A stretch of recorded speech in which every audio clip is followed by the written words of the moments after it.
You're going to want to see what happened when an Oklahoma teen thought he was getting a temporary tattoo. The key word being temporary.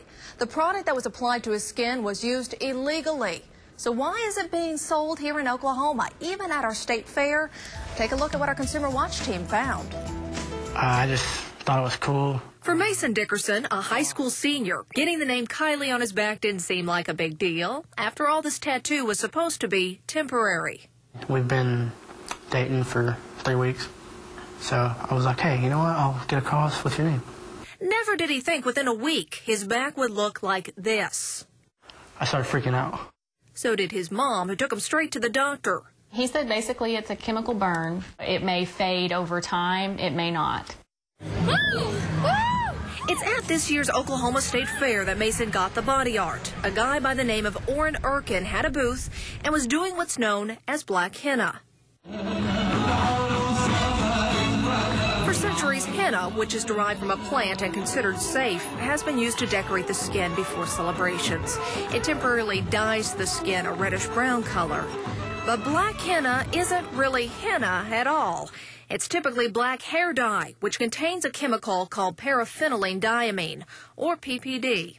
The FDA has come out and said using PPD directly on the skin is illegal. And this is why. A quick search on the internet of black henna, and these are the images you see. Now, it doesn't happen to everyone who uses it, but it happens enough for a National Dermatological Association to call PPD one of the worst allergens. If I'd have known that this was actually going to scar or something, I would have never gotten it. No way. By the time the family contacted us, the Oklahoma State Fair was over. But we made a trip to the Tulsa State Fair. Orrin Erkin and his black henna booth were nowhere to be found.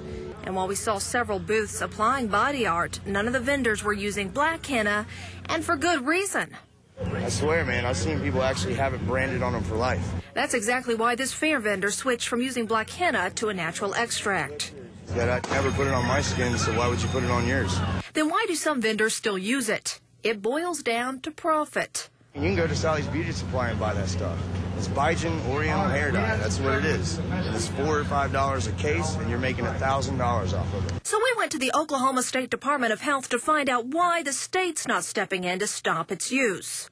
If we were made aware of that and received complaints, then we could go out to that vendor and discuss the issue with them, try to verify that that was actually black hair dye. Travis Brown says they've only had one complaint this year, which was Mason's, but since then, they've become more educated about the dangers.